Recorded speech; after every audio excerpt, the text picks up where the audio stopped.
பிரியமானவர்களே, இயேசு கிறிஸ்துவின் இணையற்ற நாமத்தில் உங்களை வாழ்த்துகிறேன். இந்த மன்னாற்றுடைய டெய்லி பாட்காஸ்டை கேட்கிற உங்கள் ஒவ்வொருவரையும் கர்த்தர் ஆசீர்வதிப்பாராக. 1 சாமுவேல் 3வது அதிகாரம் 21வது வசனம் இப்படியாய் கூறுகிறது. கர்த்தர் பின்னும் சீலோவாவிலே தரிசனம் தந்தருளினார். கர்த்தர் சீலோவிலே தம்முடைய வார்த்தையினாலே சாமுவேலுக்கு தம்மை வெளிப்படுத்தினார் என்பதாக. நமக்கு தரிசன பார்வை வேண்டும். வி நீட் விஷன் என்ற தலைப்பின் கீழ் இன்றைய மன்னாவை தியானிக்கப் போகிறோம். கோழி குஞ்சுகளை திருடி செல்லும் பருந்தானது செய்யும் முதலாவது வேலை அந்த குஞ்சின் கண்களை கொத்தி குருடாக்கி விடுமாம். காரணம், தன் கால்களின் பிடியில் அகப்பட்ட குஞ்சு தடுமாறி கீழே விழுந்தால் தாய்க்கோழியிடம் சென்றுவிடக்கூடாது என்பதால் அப்படி செய்யும். அதுபோலத்தான் இந்நாட்களில் சத்துரு செய்கிற காரியம். தேவ ஜனங்கள் தரிசனமில்லாத கண்கள் உடையவர்களாய் இருக்க வேண்டும் என்று முயற்சிக்கிறான். சிம்சோனை பிடித்த பெலிஸ்தியர்கள் முதலாவது அவனுடைய கண்களை குருடாக்கினார்கள். பின்புதான் அவனை சிறைச்சாலையில் அடைத்தார்கள். சிதேக்கியா ராஜாவை பிடித்த நேபுகாத்நேச்சார் முதலாவது செய்தது அவன் கண்களை குருடாக்கினான்.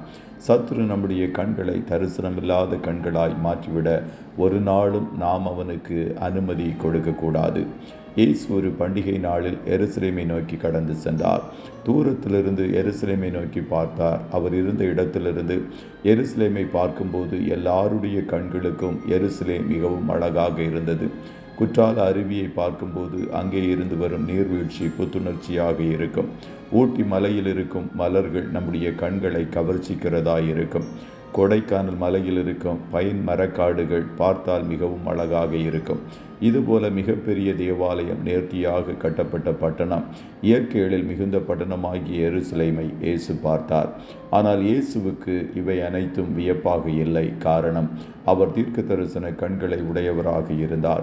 எருசலேமை பார்த்து சொன்னார், எருசலேமே எருசலேமே, தீர்க்க தரிசிகளை கொலை செய்து உன்னிடத்தில் அனுப்பப்பட்டவர்களை கல்லறிகிறவளே, கோழி தன் குஞ்சுகளை தன் சிறகுகளின் கீழே கூட்டி சேர்த்து கொள்ளும் வண்ணமாக நான் எத்தனையோ தரமோ உன் பிள்ளைகளை கூட்டி சேர்த்து கொள்ள மனதாயிருந்தேன், உங்களுக்கோ மனதில்லாமல் போயிற்று என்பதாக.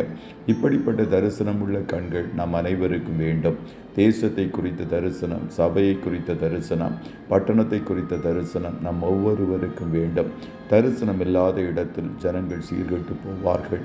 ஜனங்கள் சத்துருவின் பிடியிலிருந்து மீட்கப்பட தரிசன பார்வை வேண்டும்.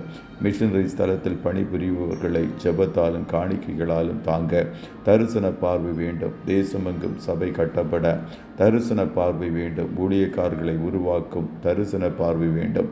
தரிசனம் இல்லாதவர்கள் செல்லாத காசுக்கு சமமானவர்கள் என்று ஒரு ஊழியக்காரர் சொன்னார். தரிசனம் இல்லாத ஏலி, ஓப்னி, பினகாசை போல் இல்லாமல் தரிசன பார்வை உள்ள ஆபிரகாம், சாமுவேலை போல நாம் ஒவ்வொருவரும் காணப்பட வேண்டும்.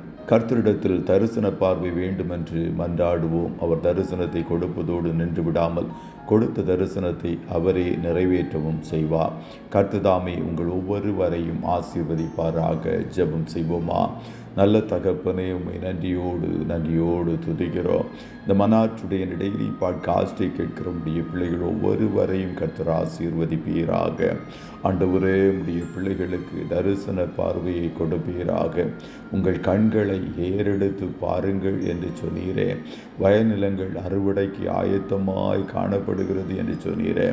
அறுவடைக்கு எஜமான் வேலைக்காரர்களை அனுப்பும்படி வேண்டிக் கொள்ளுங்கள் என்ற தேவன் தகப்பனே, இந்த நாட்களில் தரிசனத்தோடு நாங்கள் செயல்பட கர்த்தரங்கள் ஒவ்வொருவருக்கும் உதவி செய்வீராக என்று சொல்லி ஜெபிக்கிறோம். குறித்த காலத்தில் தரிசனம் நிறைவேறும் என்று சொன்னீரே. எங்களை குறித்து கர்த்தர் கொண்டிருக்கிற நோக்கங்கள் ஒவ்வொன்றையும் கர்த்தர் குறித்த வேளையில் நிறைவேற்றுவீர். எங்கள் ஊழியத்தை கொண்டு என்னென்ன செய்யும்படி நினைத்திருக்கிறீரோ அத்தனை காரியங்களையும் எங்களை கொண்டே செய்வீர். அதற்காய் கோடி ஸ்தோத்திரம். உடைய பிள்ளைகள் கையிடுகிற ஒவ்வொரு வேலைகளையும் ஆசீர்வதியும். போக்கிலும் வரத்திலும் உடனிரும். ஆட்டுக்குட்டியானவருடைய இரத்தத்தை ஒவ்வொருவர் மேலும் தெளிகிறேன். இயேசுவின் நாமத்தில் ஜெபிக்கிறோம் நல்ல பிதாவே. ஆமென்.